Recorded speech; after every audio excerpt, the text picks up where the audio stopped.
Sagar Dutta medical কলেজের দিকে নজর রাখবো। আরজি কর আবহে ফের আক্রান্ত চিকিৎসক নার্সরা। সাগর দত্ত মেডিকেল কলেজে গতকাল রোগী মৃত্যুকে কেন্দ্র করে উত্তপ্ত হয় পরিস্থিতি। রোগীর পরিবারের অভিযোগ চিকিৎসায় গাফিলতি হয়েছে, তারপর তারা চড়াও হয় অন্তত 15 থেকে 20 জন। 5 তলায় ফিমেল মেডিসিন ওয়ার্ড, সেখানে গিয়ে তারা চড়াও হয় ডাক্তার নার্সদের উপর। সিসি ক্যামেরার ছবিতে ধরা পড়েছে সেই হামলার ছবি, যেখানে রীতিমতো নার্স ডাক্তারদের উপর হামলা করছেন বহিরাগতরা। আর এরপরেই জুনিয়র চিকিৎসকরা তারা বিক্ষোভ প্রতিবাদে সামিল হন, কর্মবিরতি শুরু হয়।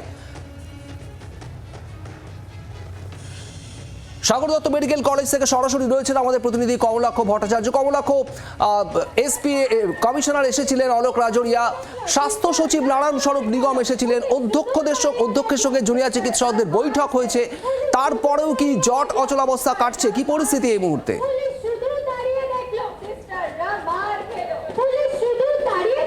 শুভদীপ, একেবারে না অচলাবস্থা কাটার, অর্থাৎ জুনিয়র চিকিৎসকদের কাজে যোগ দেওয়ার ব্যাপারে বা কর্মবিরতি তুলে দেওয়ার ব্যাপারে কিন্তু এখনো পর্যন্ত তারা কোনো সিদ্ধান্ত নেননি। তারা খুব দৃঢ়তার সঙ্গে জানাচ্ছেন এই কর্মবিরতি চলবে। তার কারণ একদিকে স্বাস্থ্য দপ্তর বা রাজ্য সরকার অভয়াকাণ্ডের পর সুপ্রিম কোর্টের নির্দেশে যে ইস্যুগুলি সামনে আনা হয়েছিল, সিসিটিভি থেকে শুরু করে হাসপাতালের নিরাপত্তা, সেই বিষয়ে একেবারে সুনিশ্চিত পদক্ষেপ যতক্ষণ না দেখা হবে ততক্ষণ পর্যন্ত চিকিৎসকরা নিরাপত্তার দাবিতে এই আন্দোলন চালিয়ে যাবেন, তেমনটাই তারা স্পষ্ট করেছেন। আজকে স্বাস্থ্য ভবনের শীর্ষ কর্তারা, স্বাস্থ্য সচিব থেকে শুরু করে ভারপ্রাপ্ত স্বাস্থ্য অধিকর্তা, স্বাস্থ্য শিক্ষা অধিকর্তা, অন্যদিকে উত্তর 24 পরগনা জেলার জেলা শাসক এবং ব্যারাকপুর কমিশনারেটের সিপি সকলের উপস্থিতিতে এবং এমএসভিপি এবং প্রিন্সিপালের উপস্থিতিতে যে বৈঠক, সেই বৈঠকে নিজেদের দাবি দেওয়া জানিয়েছেন তারা। এবং অন্যদিকে স্বাস্থ্য দপ্তরের তরফ থেকে স্বাস্থ্য সচিব জানিয়েছেন যে দ্রুত তাদের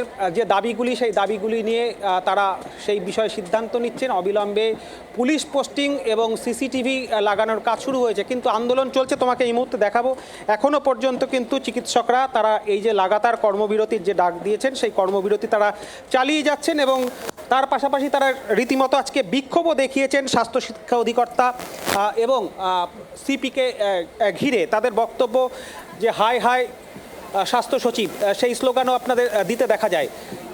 স্বাস্থ্য সচিব নিজে বলছেন যে তারা এই বিষয়ে ব্যবস্থা নিচ্ছেন, অবিলম্বে ব্যবস্থা নেওয়া হচ্ছে। তা সত্ত্বেও কেন এখনও অনড় রয়েছেন আপনারা?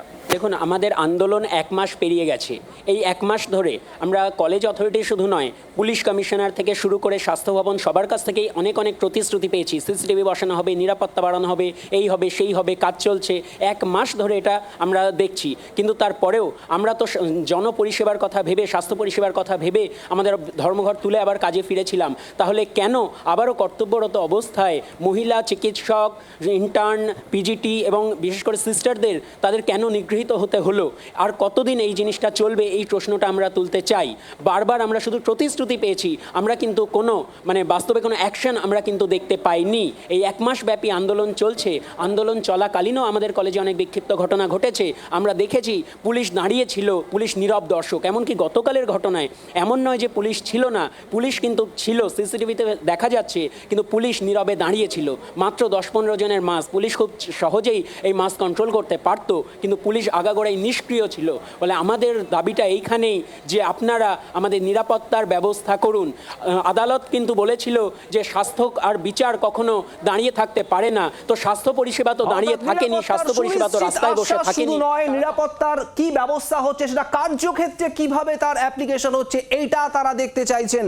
সাগর দত্ত মেডিকেল কলেজের এই ঘটনার পর তারা আবারও নতুন করে আন্দোলনের সামিল অবস্থানে বসে রয়েছেন, যেমনটা দেখাচ্ছিল কমলাক্ষ। বাংলার আওয়াজ, বাঙালির আবেগ, জি 24 ঘন্টা।